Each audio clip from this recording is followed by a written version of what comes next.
Okay, so first video of the channel. This is actually my first YouTube video ever. Um, I'm not an on-camera guy at all. Pretty uncomfortable doing this. But I was inspired to make a video, and it's a little selfish, I suppose. Just I want to remember this while it's fresh. It's mostly for me, but I'm hopeful that maybe somebody who sees this might get something out of it too. So if you found this video, if you care a little bit about my project is in the description.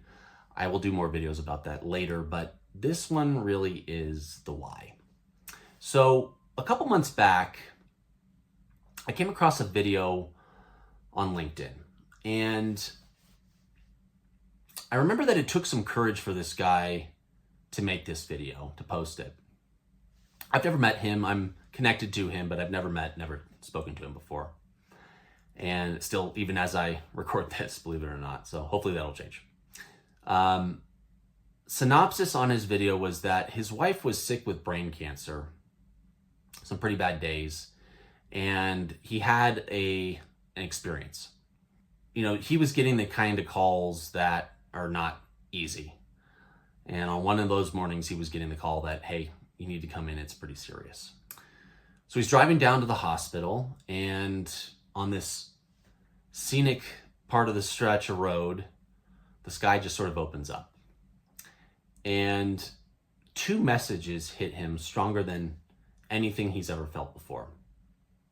And I guess a little pretext to this is he's not a very spiritual person up until this point. This is what sort of changed the direction of his life. This is about a year ago. So these two messages that hit him, he said stronger than anything he's ever felt before, stronger than seeing and holding his first child, which caught my attention because I've felt that and I know how big and serious that is. First message was that everything was going to be okay. And the second message was that the whole point of life is to love other people. And he explains it as like two different weights had been lifted off of his shoulders that day. That constant worry about his wife, the anxiety, the worry, that had been lifted. And also this attention and drive for money and stuff, acquiring more, that sort of went away as well. He ends his video saying that he doesn't believe in coincidences anymore, and that somebody up there is trying to tell you something and you should probably listen. So I watched it and felt something watching it, but I never did anything with it. I just sort of sat and moved on. And spoiler alert, there's sort of a recurring theme to this video. So a couple of weeks ago, I opened up LinkedIn first thing in the morning. And the first post in my feed is from a guy that I'd call a industry thought leader. Never met him, never spoken to him before. I could see that the featured image of the post and the first couple lines, it was long, so you couldn't read the whole thing, but it was obviously about a Bible verse. I didn't pay much attention to it, so I just sort of scrolled down without really thinking or clicking.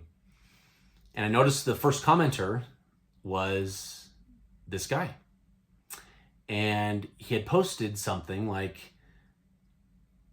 how strange it was that this post was the first thing he was seeing that morning as well, and not to believe in coincidences.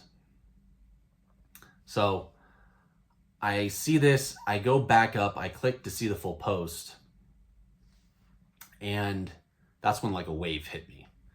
Because as I'm reading the post, it's a scripture reading that 2 years ago I heard in a sermon that resonated with me, I guess, but kind of wrecked me a little bit too.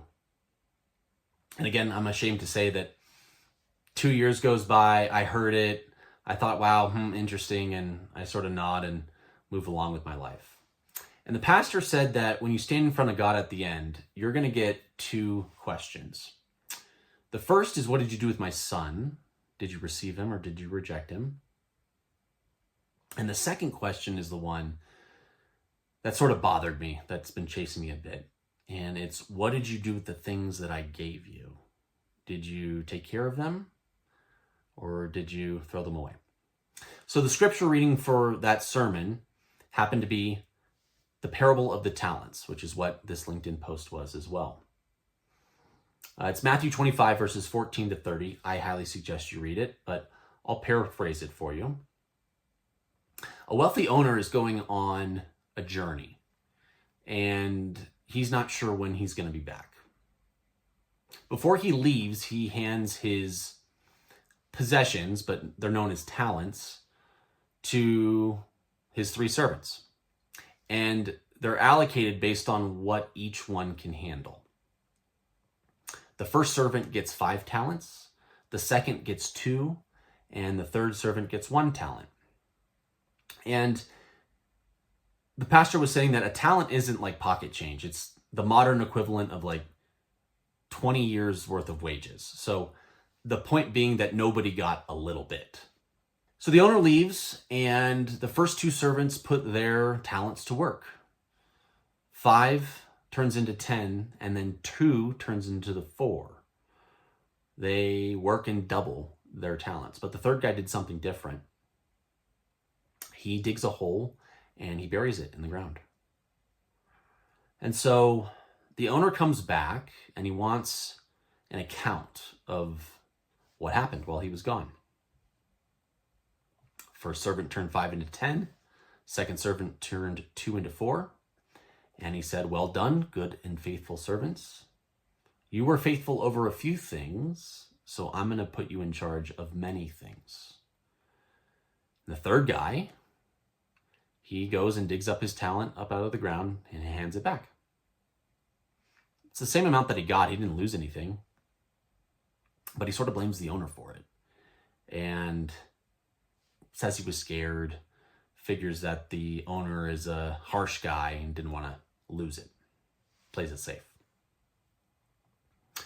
Owner calls him wicked and lazy.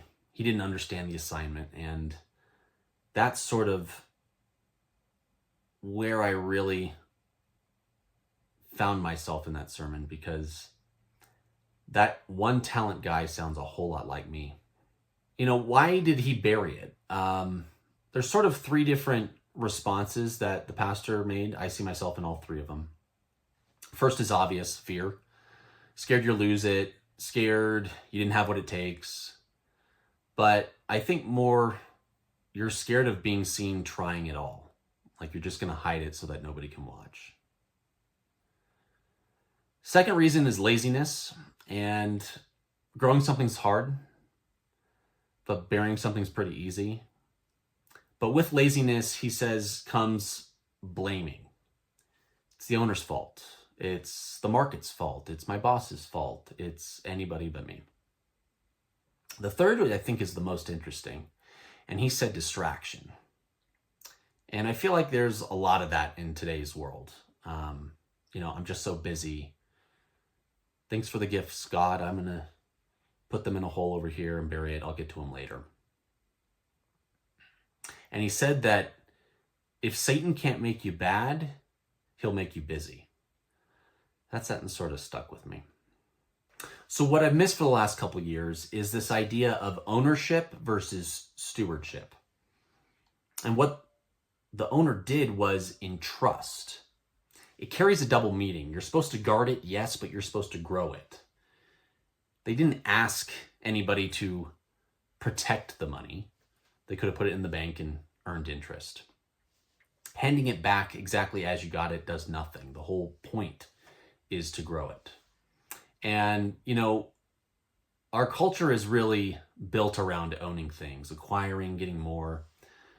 I related to that in his video. But the real point is sort of stewardship. The stuff's not mine to keep. My time, my talent, my treasure, my wife, my kids, I'm supposed to hand it back better than how I got it. And as I reread this and understood it a little bit more, the part that took the most weight off of my shoulders is that you don't get measured against the guy who has 5 and turned it into 10. You get measured with what you were given and what you did with it. So what am I doing about this? So what? Well, for about 10 years, I've had an idea for a project, product, and up until recently, I didn't really have a way to build it. So this channel is me digging it up and pulling it out of the ground because I've sort of built something real.